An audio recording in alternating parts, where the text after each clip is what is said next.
Are you ready to learn the truth about those who remain forever in the shadows of the opulent facades of the Age of Splendor? Behind the sparkling crystal chandeliers and heavy velvet curtains lay fates entirely subject to the cruel will of others. Every evening, carefree laughter and the melodious clinking of expensive glasses rang out loudly in the spacious marble halls. But in the cramped, dark corridors for the servants, an oppressive atmosphere of animal fear and absolute submission reigned constantly. The lives of maids and footmen were like endless drudgery, with not the slightest right to personal space or simple rest.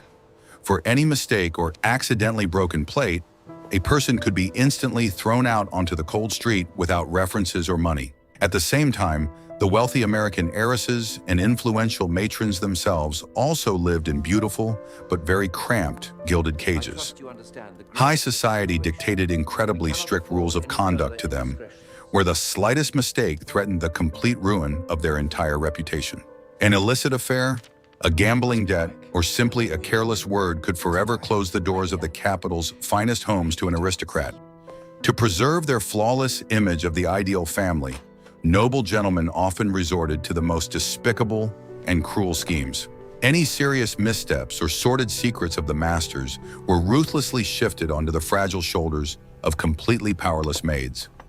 Watch the video to the end, and you'll learn how one silent victim forever changed the fate of the inhabitants of the most luxurious mansion. What if I told you that everything you believed in is a lie? The impeccable reputation of late 19th century high society was built not on high moral standards, but on secrecy. To maintain the illusion of flawlessness, wealthy families exploited those whose voices carried no weight in society. Young maids became a convenient shield, taking the brunt of others' mistakes and secret intrigues. Having lost her job through no fault of her own, such a girl would lose her references and find herself at the bottom of the social ladder. In an era of rapid capital accumulation, the nouveau riche tried with all their might to emulate the old European aristocracy. They built colossal marble palaces, furnished them with antique furniture, and hired dozens of well-trained servants. However, behind the outward glamour lay deep insecurity and a constant fear of making a mistake in the eyes of society. The mistresses of these houses were under immense pressure, obliged to live up to unattainable ideals of high society virtue. Any deviation from strict moral standards could be grounds for immediate expulsion from the privileged circle.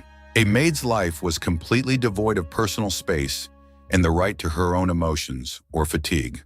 The girls huddled in cold, tiny rooms under the very roof, where water in the jugs froze in winter. Their day began long before dawn and ended late at night after the last guests had left. They were required to move silently through the house, remaining invisible shadows against the backdrop of luxurious tapestries. Personal drama or physical ailments were never taken into account by wealthy employers. The contrast between the glittering halls and the servants' dark corridors reflected the very essence of the Gilded Age. The reception rooms smelled of expensive French perfumes, exotic flowers, and costly wood polish. Half of the servants carried a persistent smell of dampness, cheap soap, and constant hard physical labor. These two worlds intersected daily, but an insurmountable chasm of social inequality lay between them. Crossing that line was impossible, but a maid could fall to the very bottom at any moment. Reputation was the main currency with which marriages, influence, and social status were bought. To lose one's good name meant becoming an outcast, before whom the doors of all respectable homes in the capital were closed. To preserve this illusory prosperity, the fates of innocent people were sacrificed. A girl who took the blame for her mistress was forever branded as untrustworthy and a thief. Her own future was destroyed for the sake of preserving someone else's starched facade. Many maids agreed to such sacrifices voluntarily, hoping for generous financial compensation. Sometimes the mistresses did indeed pay severance, allowing the girl to move to another city and start a new life. However, far more often, the promises were forgotten as soon as the scandal had safely died down behind closed doors. A powerless maid had no way to go to the police or demand justice from the judicial authorities. She simply vanished from the wealthy household, dissolving into the gray mists of a vast, indifferent city. The tragedy lay in the absolute invisibility of these women to history and the official chronicles of the time. Their names were not preserved in the diaries of aristocrats or on the pages of glossy society magazines.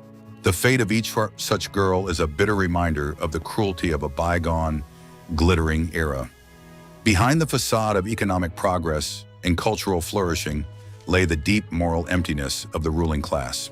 The powerlessness of some served as a solid foundation for the carefree existence of other privileged individuals. I'd love to hear your thoughts on this unjust era. Please share them in the comments. Don't forget to subscribe to our channel for more historical discoveries. Are you ready for the shocking truth? Life in high society resembled an endless theatrical performance, where everyone was assigned a strictly defined role. A single step off the script was punished by social ostracism and complete oblivion in society. It was especially hard for women, whose worth was determined solely by a successful marriage and impeccable behavior. With a single misstep, an aristocrat could forever lose the financial support and respect of her circle. Under these conditions, lying became not merely a tool, but the most essential means of daily survival. To conceal their debts or careless actions, mistresses often turned to trusted maids for help. The girls passed on secret messages, hid ruined outfits, and lied to their strict employers. They became unwitting accomplices to others' secrets, which made their position extremely vulnerable. Knowing others' secrets did not grant them power, but only increased the risk of being fired. The law was written by men in expensive suits solely to protect their property and peace of mind. A girl from the lower class was viewed as a creature of a completely different, inferior nature. Her tears and pleas for mercy shattered against the cold indifference of marble walls and stony hearts. Loneliness was a constant companion for the inhabitants of these majestic mansions on both sides of the social ladder. The mistresses of the houses languished in gilded cages, surrounded by expensive possessions, but deprived of genuine affection. The maids suffered from separation from their own families, devoting their entire youth to caring for the comfort of strangers. Both groups of women were unfree in their own ways, bound by the strict rules of patriarchal society. However, it was the maids who paid the price for any attempts by their mistresses to break free from these suffocating constraints. Being fired without a letter of recommendation meant a real catastrophe and social death for a maid. In an era when honest labor was not highly valued, finding a new job without references was impossible. Many of these rejected young women found themselves on the street on the eve of the harsh winter cold. The outward beauty of the houses concealed the inner rot of human relationships and absolute moral emptiness. The luxurious living rooms were lit by electric light, which was only just beginning to come into fashion among the elite. But this progressive light could not illuminate the dark corners of human souls, filled with arrogance and selfishness. Servants moved through secret corridors like invisible mechanisms in a huge antique clock. Their wear and tear and breakdowns bothered no one, for new ones always came to take their place. Wealth did not bring happiness. It only multiplied fears and made people more cruel.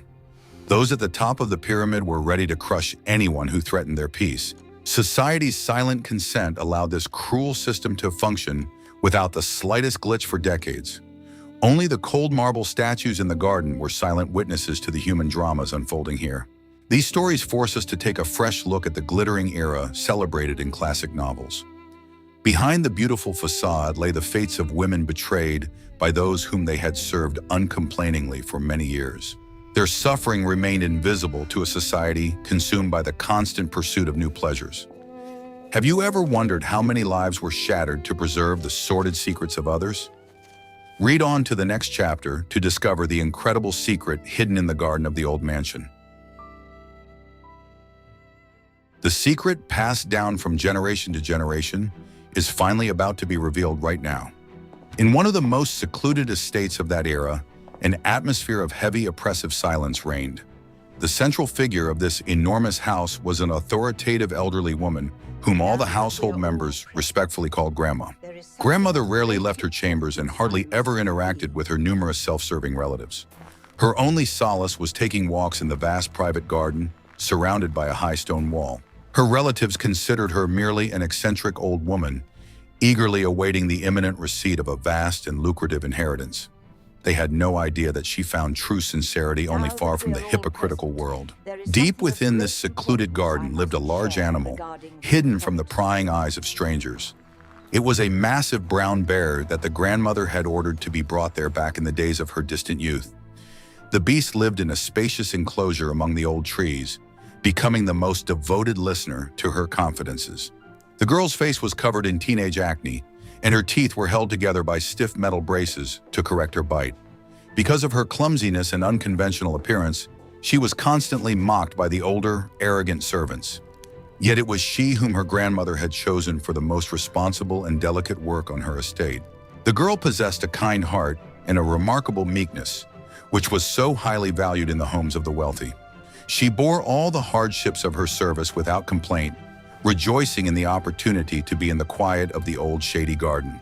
The grandmother saw in this awkward young servant a kindred spirit, rejected by a cruel and demanding society.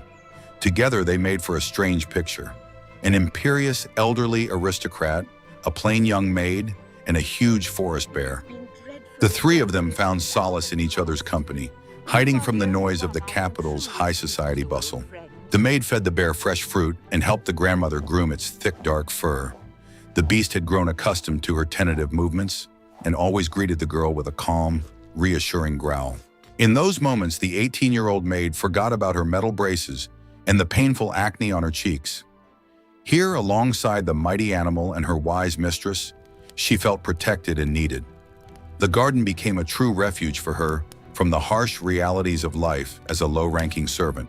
Grandmother sensed the looming threat and worried deeply for the fate of her only loyal friend. She understood that after she was gone, her relatives would immediately dispose of the bear in the most brutal way. These anxious thoughts robbed her of sleep, turning long nights into an endless series of agonizing musings. The young maid saw her mistress's suffering and wished with all her heart to help her find peace. The girl was ready to make any sacrifice to repay the kindness shown to her. The looming storm was about to shatter this fragile world, hidden behind high stone walls. Society did not tolerate eccentricities, especially if they interfered with the proper distribution of large financial capital. Any affection that went beyond accepted norms was harshly punished with public censure and forced treatment. This incredible story of affection proves that sincere feelings are often hidden in the most unexpected places. Wealth could not replace the simple warmth of the heart that the beast and the maid had given the old woman. Behind the luxurious facades of palaces, quiet dramas sometimes unfolded, worthy of the pages of the most poignant classic novels. Their unseen tears remain forever absorbed into the cold earth of ancient, secluded aristocratic gardens. Please like this video to support our channel and the release of new historical investigations. What the government doesn't want you to know, we'll discuss right here in this chapter. The Age of Splendor was characterized by a colossal gap between ostentatious luxury and the actual state of affairs in the country. Legislation protected the interests of big capital exclusively, leaving wage laborers without the slightest legal support. Factory owners and the proprietors of vast estates wielded virtually unlimited power over the lives of their numerous subordinates. The system was designed so that the wealthy could continue to grow richer at the expense of cheap manual labor. The inhabitants of luxurious drawing rooms sincerely believed in their own exceptionalism and their natural right to control the fates of common people. They read philosophical treatises on morality while sitting in armchairs upholstered with silk woven by exhausted weavers. This social blindness was a convenient defense mechanism that allowed them to ignore the daily suffering of others. Charity was often purely for show, intended to improve the family's image in the eyes of society. True compassion rarely penetrated the thick walls of these monumental architectural masterpieces. The atmosphere in the mansion grew increasingly tense as the physical health of the estate's elderly owner deteriorated. The heirs, like vultures, circled around her chambers, trying to pry out the contents of the secretly drafted will. They wrote denunciations against one another, bribed the servants, and devised sophisticated, treacherous schemes. In this toxic environment, only the old garden remained a solitary island of relative calm and sincerity. The bear and the maid were the only beings who did not need this weary woman's money. Grandmother spent more and more time by the enclosure, realizing that her time on Earth was coming to an end. She entrusted the girl with a box containing documents that ensured the bear's safe transfer to a remote nature reserve. This required secret agreements that could be destroyed by any interference from her selfish and malicious relatives. A single careless remark was enough for the heirs to have the old woman's will annulled in court. The maid swore to keep the secret, unaware of the monstrous price she would have to pay for it. Society did not forgive eccentricity unless it was backed by powerful political influence or protection. The old aristocrat could afford to keep the beast as long as she remained of sound mind and clear memory. But the slightest sign of weakness gave her family the legal right to declare her incompetent and dangerous. In that case, all her dispositions would be nullified, and her estate would pass under the control of a guardianship council. This council consisted of businessmen just as cold and calculating as her own relatives. The life of the girl with acne and braces was inseparable from this looming family conflict. She became the keeper of the garden keys and the sole link between her grandmother and the outside world. Her unassuming appearance made her inconspicuous to her relatives, allowing her to successfully conceal the secret preparations. One evening, one of the most greedy nephews decided to follow the clumsy young maid. He noticed her handing an envelope to an unfamiliar man at the back entrance of the large estate. The nephew couldn't make out the recipient, but he realized that a secret plot was brewing in the house against the family. He decided to use this information to deal a crushing blow to his elderly relative's reputation. The clash between two worlds, one of sincere devotion and the other of greedy calculation, was now completely inevitable for the house's inhabitants. The tension in the air was so thick you could cut it with a dull butter knife from the master's tableware set. How far do you think people will go in pursuit of someone else's wealth? In the next chapter, you'll learn what an incredible burden has fallen on the shoulders of a fragile young maid. The next morning, the house was roused by loud shouts coming from the grand dining room on the first floor. The nephew publicly accused his grandmother of squandering the family fortune on unknown secret needs and schemes. He waved some papers around, threatening to immediately call doctors to examine the old woman's mental state. Grandmother sat at the head of the table, pale but maintaining the icy dignity of a true aristocrat from a bygone era. Her hands trembled slightly, betraying the colossal inner struggle she was waging at that moment. The 18-year-old maid stood in the corner of the dining room, clutching a heavy silver tray with a coffee pot in her hands. The metal braces on her teeth dug painfully into her lip as she bit down on it in terror. She understood that her nephew was demanding the documents for the bear's transfer in order to thwart this plan. Exposure threatened her grandmother with forced confinement in a clinic, and the bear with immediate, brutal death at the hands of hunters. The girl felt her entire world, built on quiet affection, crumbling before her eyes. At that moment, the maid realized she had to act quickly and decisively to save her mistress. She remembered the quiet garden, the gentle purring of the beast, and the kind eyes of the old woman, the only one who had ever taken pity on her. The girl stepped forward, deliberately dropping the heavy silver tray loudly onto the expensive parquet floor. With a trembling voice, she uttered the words that forever cut off her path to a prosperous and peaceful life. The girl declared that she had stolen money from her mistress's jewelry box to pay off her brother's gambling debts. She wove a convincing lie on the spot, which the aristocrats believed with startling and frightening ease. In their worldview, servants were always prone to theft and the basest vices. This lie fit perfectly into their stereotypes, sparing them the need to seek out a more complicated truth. Her nephew was disappointed that his plan to overthrow his grandmother had failed so absurdly because of a common thief. However, he could not ignore the confession made in front of numerous high-ranking witnesses and family members. Attention instantly shifted from the estate's financial affairs to the egregious crime of the ungrateful maid. The maid was roughly seized by the arms and led into a cold, dark storeroom until the authorities arrived. Sitting on the stone floor, she wrapped her arms around her knees, trying to quell the violent tremors shaking her entire body. She knew that confessing to theft on such a scale would mean many years in prison.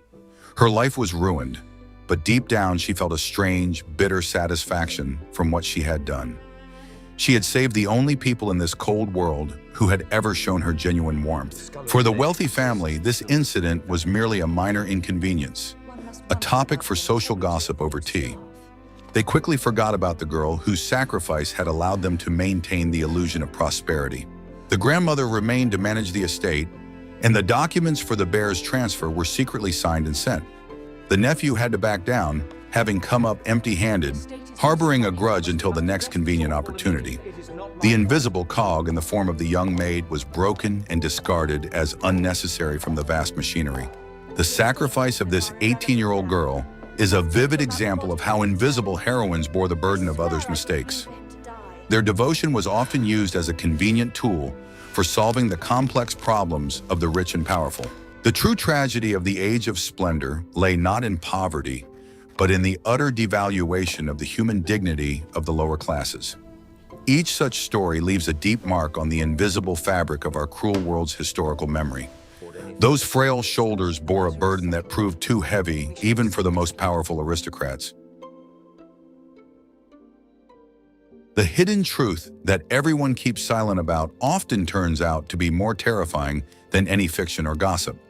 The rules in the households of the Age of Splendor were written in invisible ink, but their violation was punished mercilessly. One such rule was the absolute denial of any emotional bonds between masters and their servants. Servants were viewed as functional additions to expensive furniture, deprived of the right to their own identity. Sincere gratitude or compassion were considered manifestations of unacceptable weakness and a threat to social foundations. The butler and housekeeper acted as ruthless overseers, ensuring strict adherence to these unspoken rules. They were the first to betray the young maid, gladly confirming her propensity for theft to the police. For the senior servants, it was important to curry favor with the masters by demonstrating their incorruptibility and absolute loyalty to the system. They turned a blind eye to the obvious oddities in the girl's behavior, preferring not to seek out the dangerous truth. In this closed-off world, everyone survived as best they could, often stepping on the heads of their weaker comrades. At night, when the house fell asleep, the grandmother would secretly make her way to her old enclosed garden. She would weep by the bear's enclosure, telling the beast of the sacrifice made for the sake of their peace of mind. The beast would rub its muzzle against the iron bars as if trying to comfort its old and deeply unhappy mistress. Only here, far from human hypocrisy, could she remove the mask of cold indifference and apathy. It was a time of sincere repentance, which unfortunately could not save the girl from prison. The trial was swift and brutal. Like all trials of the poor in that era, the young maid did not recant her words, meekly accepting all the charges brought against her. The public defender did not even attempt to find mitigating circumstances for a girl of such unattractive appearance. In handing down the sentence, the judge delivered a long speech about the moral decay of youth and the ingratitude of the lower classes. She was sentenced to several years of hard labor in a maximum security women's prison. The bear was also in despair, refusing to eat and growling for long periods in the corner of his spacious enclosure. The sacrifice had been made, the secret preserved, but the price proved too high for everyone involved in the tragedy. This story vividly illustrates the ruthlessness of a system where humanity was sacrificed for social status. The unspoken rules of the house were more important than justice, and maintaining appearances was valued above human life. The girl with acne became the invisible martyr of an era that would never be written about in history textbooks. Her act remained a secret, known only to the old aristocrat and the great forest beast. These rules broke people, turning them into spineless cogs in a huge, soulless machine. Months later, the consequences of this act began to slowly manifest in the lives of every resident of the estate. The outward prosperity of the house began to crack at the seams under the weight of an unspoken sense of immense guilt. Do you think the relatives were ultimately able to uncover the secret of the old garden? In the next chapter, you'll find out how this story ended for the old woman and the wild beast. Shortly after the trial, the grandmother's health began to deteriorate rapidly and irreversibly with each passing day. The guilt over the young maid's ruined life sapped her vitality faster than any illness. She almost stopped leaving her rooms, refusing to see the numerous doctors and meddlesome relatives. Her greedy nephew began scheming again, sensing that power was finally slipping into his hands. However, he did not know that the old woman had managed to settle all her major affairs in advance. Thanks to the papers handed over by the girl on that fateful night, the plan to save the bear was set in motion. Early on a foggy morning, a large van from a private zoological society pulled up to the estate's back entrance. Trustworthy people, paid from the grandmother's secret funds, sedated the beast and carefully loaded it into a cage. The move took place in absolute secrecy while the greedy heirs slept in their luxurious silk beds. The bear was transported to a spacious forest reserve where his safety was ensured for the rest of his days. The will presented them with an unpleasant surprise. Most of the funds had been transferred anonymously to charitable foundations. The house went to the nephew, but without money for its upkeep, the luxurious mansion quickly began to fall into disrepair. The illusion of grandeur, for which so many sacrifices had been made, crumbled to dust in just a year. The young maid's life in the penal colony was filled with hard physical labor and humiliation. The girl washed clothes in icy water, ruining her hands with chemicals and meager prison rations. Her cellmates often mocked her plain appearance, but the girl learned to ignore it. The inner strength she had found on that fateful day helped her endure all the hardships of imprisonment with dignity.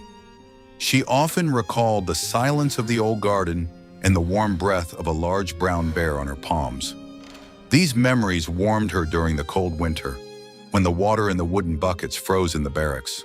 Her spirit remained free, despite the high brick walls and barbed wire surrounding the prison. This girl's story is typical of countless other invisible victims of the cruel age of splendor. Hundreds of maids took the blame for broken vases, stolen jewels, or their master's secret affairs. Their names were erased from memory, and their fates were ground down by the merciless machine of class inequality.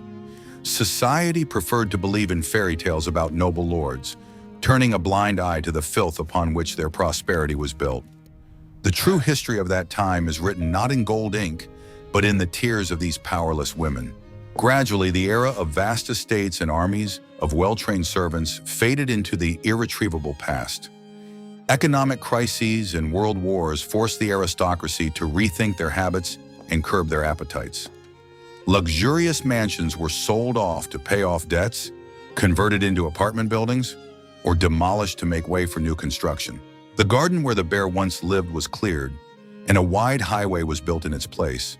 The traces of this quiet drama were completely wiped from the face of the earth by the relentless march of human progress. Upon her release from the colony a few years later, the girl found herself in a world completely foreign to her. She had no references, no money, and no family to return to. Her prison sentence had forever closed the doors to respectable households that required submissive servants. Society gave no second chances to those who had once stumbled or taken the blame for someone else.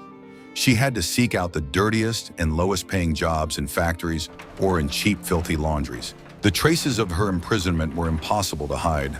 Rough hands, a dull gaze, and poor health betrayed her past. The former maid rented a bunk in an overcrowded room, sharing meager food with other outcast women. Stories of the rich employer's injustice and betrayal over others' secrets often came up in their conversations. Many of them had hit rock bottom precisely because they had shown excessive loyalty or naive trust. These stories wove together into a single chronicle of grief that was never published in the morning papers.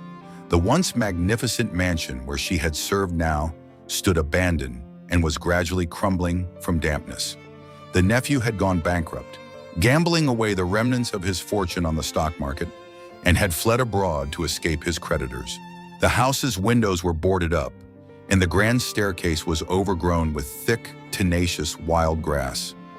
Looking at these ruins, the girl felt neither schadenfreude nor regret over her long-ago decision.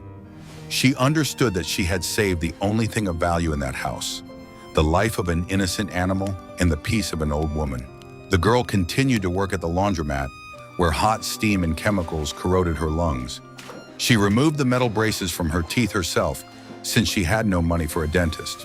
Acne scars remained on her face forever, a reminder of those distant times in the wealthy mansion. Despite all her trials, she retained an astonishing gentleness of character and a willingness to always help others.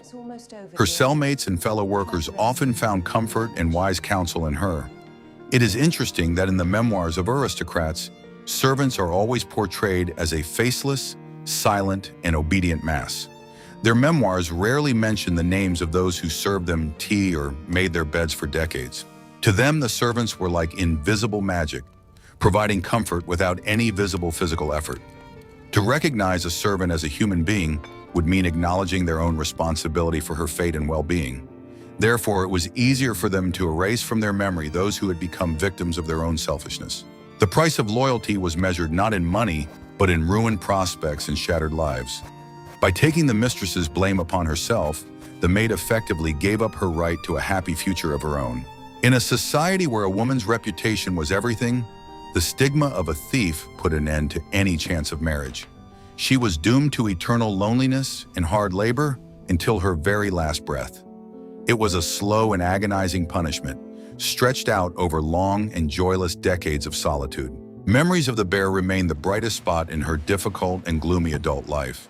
Sometimes she read articles in old newspapers about the nature reserve where this mighty beast had been taken.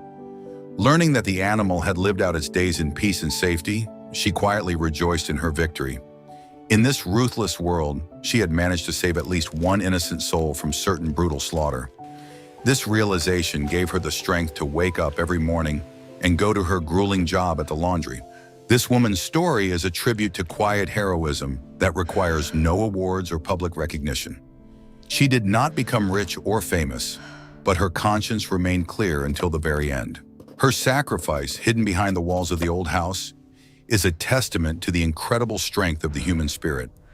We must remember such stories to understand the true cost of the luxury of bygone golden ages. Behind every glittering facade often lay someone's immeasurable pain and unseen daily sacrifice. When studying the Age of Splendor, we are often blinded by the beauty of the architecture and the elegance of the social manners of the time. We are shown lavish balls, magnificent gowns, and the exquisite interiors of the palaces of that carefree era. However, this facade was skillfully built upon the bones and shattered lives of millions of invisible laborers. The true face of the era was hidden in dark basements, cold attics, and stuffy factory workshops. There lived those who paid for this endless celebration of life for the elite with their sweat and blood. In such an atmosphere, a particular morality took shape, justifying any cruelty for the sake of preserving high status. The aristocrats sincerely believed that the suffering of the lower classes was natural and predestined by the harshest of nature. They felt no pangs of conscience when sending an innocent girl to hard labor to save their reputation. For them, it was simply getting rid of a broken tool that was no longer of any use. Humanity ended where the threat to their comfort and high social standing began. Journalists of that time rarely dared to write the truth about the lives of servants and factory workers.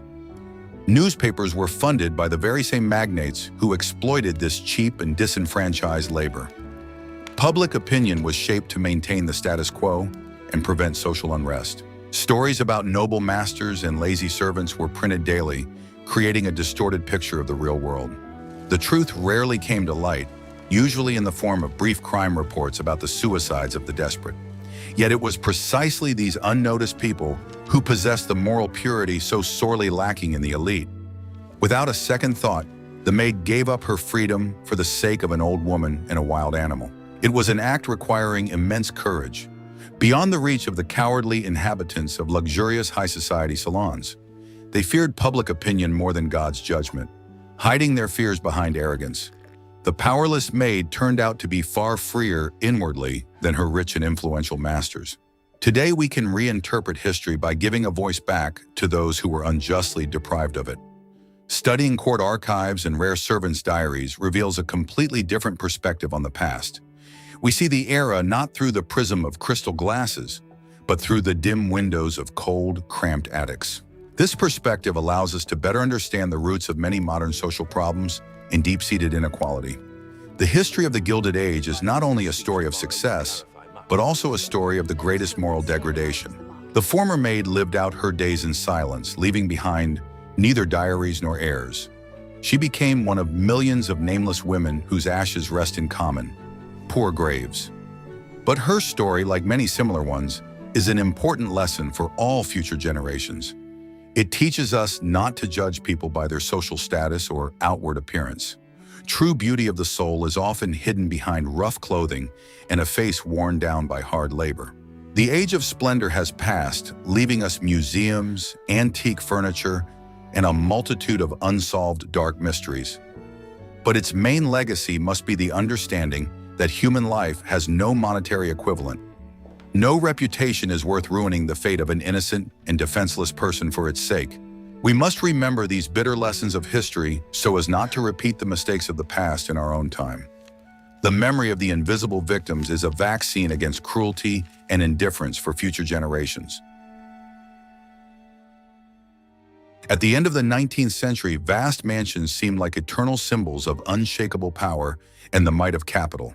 Their owners were certain that their names would be inscribed in gold letters in the history of a great nation. However, time proved to be a merciless judge, shattering their ambitions and erasing their illusory, imagined grandeur. Houses crumbled, fortunes dissolved in economic crises, and famous names were forgotten by new generations. Against the backdrop of this decline, the quiet feat of an invisible maid takes on a very special historical significance. The young women who took the blame harbored no illusions about their significance in human history. They acted not for the sake of glory, but guided by simple instincts of survival or compassion. Their names vanished from memory, like footprints in the sand, washed away by the cold waves of relentless time. There are no photographs of them in the archives, only sparse descriptions of their features in old yellowed police bulletins. But their collective image became a symbol of the era, no less than the diamonds of famous socialites. Society's attitude toward such victims has always been steeped in deep hypocrisy and cynical indifference. Romantic writers preferred to create images of noble outlaws, ignoring the tragedy of ordinary working-class women. Only a few authors dared to reveal the truth about the price paid for the peace of the wealthy neighborhoods. This social indifference allowed the system of oppression to exist for decades without the slightest change or reform. Only the massive upheavals of the 20th century were able to break down this solid wall of impenetrable class inequality. Today, strolling through the Manor House museums, visitors marvel at the intricate wood carvings and luxurious interiors.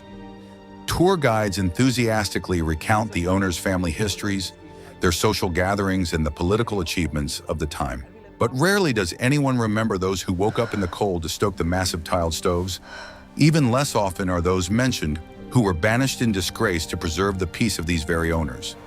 These ghosts of the past are invisibly present in every room, reminding us of the true cost of this beauty. The fate of an 18-year-old maid with acne and iron braces is a drop in the ocean of human sorrow. Her act of protecting an old woman and a large bear stands out for its sincerity against a backdrop of universal deceit. In a world where everything was bought and sold, she performed an act that was utterly selfless and pure. For this, she paid with everything she had, receiving nothing in return but a clear conscience. Her life was destroyed, but her human dignity remained absolutely intact until the very end. History has no place for the subjunctive mood and offers no second chances to its countless, nameless heroes. We cannot rewrite the past or restore the stolen youth of these thousands of unfortunate women, but we have the power to change our attitude toward these events and restore historical justice to them. Recognizing their sacrifice is a step toward healing our collective memory from the consequences of centuries of social stratification. We must call things by their proper names. Betrayal is betrayal, and self-sacrifice is a great human feat. The Age of Splendor has left us a complex legacy, woven from incredible luxury and monstrous everyday cruelty. It was a time of paradoxes when technological progress coexisted with deep-seated class and gender oppression. Studying this period is like looking into a distorting mirror that reflects the darkest aspects of human nature. Greed, cowardice, and selfishness were elevated to the status of virtues by those at the top of the pyramid. Powerless maidservants became the invisible foundation that silently bore the full weight of this corrupt moral structure. Every tear shed by a girl unjustly condemned is a guilty verdict on that glittering and cruel era. Their unspoken pain still resonates within the ancient walls of the surviving historic mansions. It is important for us to hear this echo so that we do not allow such attitudes toward people in our society. A person's worth should be determined not by their background or bank account, but by their actions. The self-sacrifice of an ordinary maid is worth far more than all the wealth of her former employer's greedy family. By piecing these stories together bit by bit, we are creating a new, more honest portrait of the great centuries past. The canvas of history must include not only formal portraits, but also the weathered hands of working women. Without them, this picture will be incomplete, false, and an insult to the memory of millions of invisible laborers. It is our duty to preserve these stories for future generations so that they may know the truth about the past. Only in this way can we build a society founded on genuine respect for every single person, without exception. Their names may have been permanently erased from gravestones and struck from all official records, but their contribution to history is no less important than the decisions of politicians or the discoveries of great scientists. They taught us that kindness and devotion can flourish even in the most unbearable conditions. These women lost to time deserve to be remembered with the deepest respect and gratitude. Their quiet light shines through the passage of years, reminding us of the enduring nature of true, genuine human values. We conclude our story about the invisible victims of the Gilded Age and those who remained in the shadows of dazzling luxury. Their stories serve as an important reminder of how fragile human fate is in the face of a ruthless system of conventions. What lessons do you think we can draw from these tragic fates today? Suggest topics for future videos you'd like to see on our channel in the comments. And don't forget to subscribe so you don't miss new in-depth historical investigations and forgotten secrets of the past.